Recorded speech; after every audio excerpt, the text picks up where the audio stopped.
So, we've all seen the videos on the internet of people setting off weather alert radios with like Baofeng radios, which is illegal. It's a federal offense. I mean, you're transmitting EAS tones without valid authorization on government reserve frequencies, i.e. NOAA weather radio.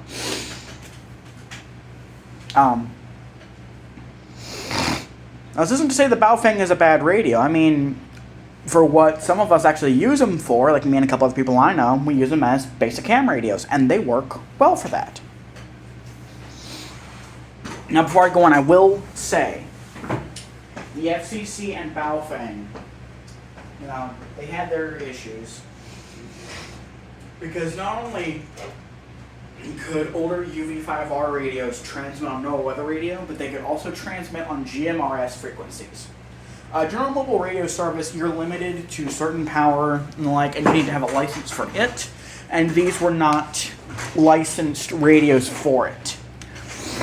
Because they could be too powerful or just not work right with the service. So on newer revision UV5Rs, please do not try this at home. Do not try anything I mentioned in this video at home. If I tune down to, say, NWR channel 6, and I'll click the scanner onto channel 6.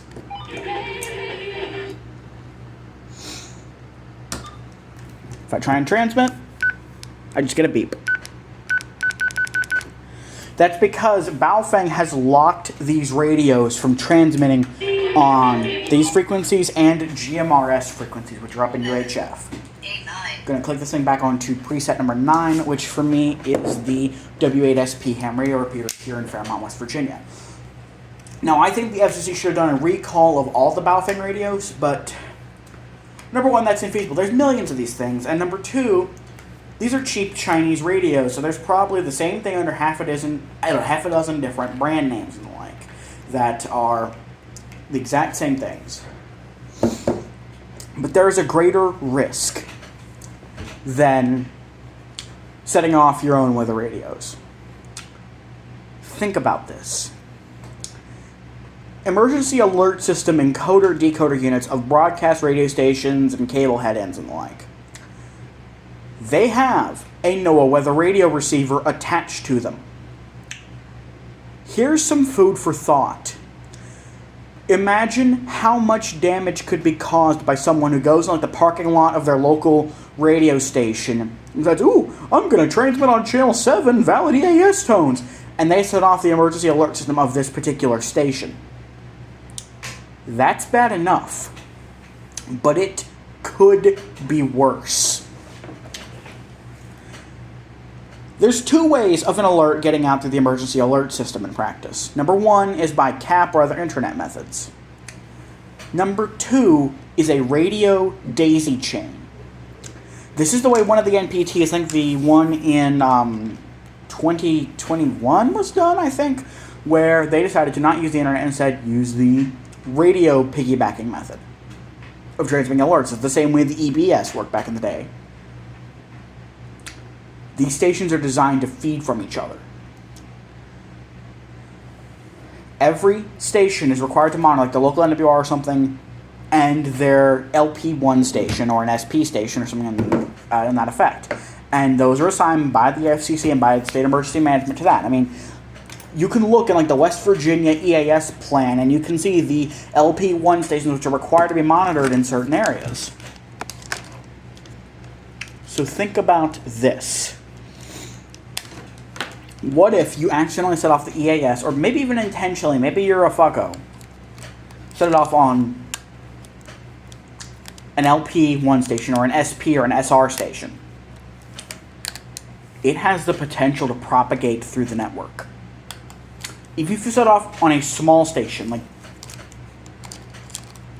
Tiny Country 101, a 50-watt station or something, what if you set it off there? It could potentially propagate all across your state, or potentially even the country. It's a massive interconnected system. Think about this. I want you to pause the video right now, assuming you're actually watching this, which, in my view, knowing my statistics, no one's probably watching this right now. But if you are, Pause the video and think about this. Think about how much damage could be caused with something like this. Welcome back. Thank you for pausing the video if you did. If you didn't, well... But, again, if you had a computer running like a program, you could set everything from like a practice demo to a full-on EAN or something. Now, granted, all it would take to potentially kill this would be for a station to say, okay, you know, give the FCC a call, like, hey, FCC, this is supposed to be happening, right? And they'll say yes, and then you just push end, and or maybe you can originate a statement saying our systems have been tampered with and the like. But honestly, this highlights a flaw in this system, which is with the right equipment, anyone can penetrate it. You could do it through the internet before. That's how like the EAS zombie hoax from 10 years ago, which is weird to think that's been 10 years since then, was done. That was done by default passwords on Monroe Electronics OneNet EAS systems. Monroe Electronics is now Digital Alert Systems. Yes, the makers of the DOSDEX. But because it's fundamentally designed to work this way, that's an exploitable flaw. And this is concerning. And the only way you could really fix this would be to have a dedicated set of like lease lines from a phone company or over the internet or something, but you'd want a physical connection. That would potentially have to go to every radio station in the country, but it'd be a closed system that'd be much harder to tamper with. But it's, that's financially not going to happen. The EAS is going to stay the way it is. We're going to become more and more dependent on CAP. In fact, you know, people have said our MT is going to be required to be done through CAP starting soon.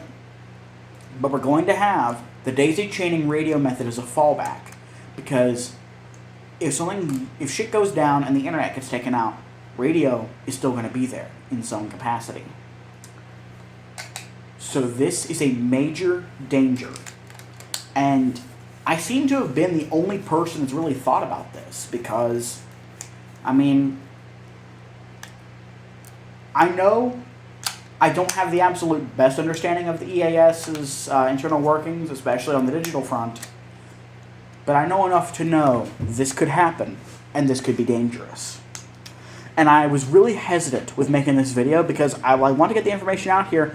I don't want little kids buying radios and doing this for the lulz, because that's not funny.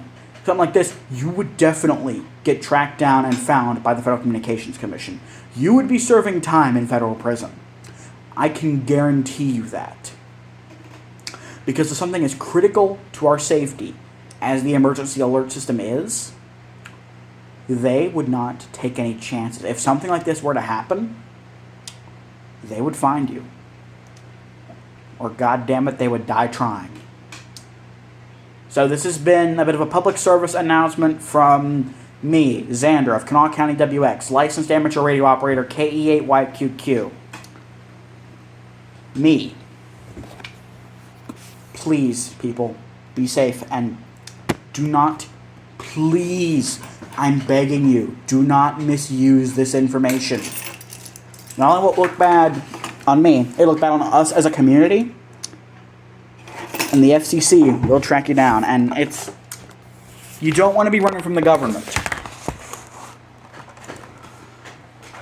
Because then, the black helicopters coming after you might not just be some baseless conspiracy theory.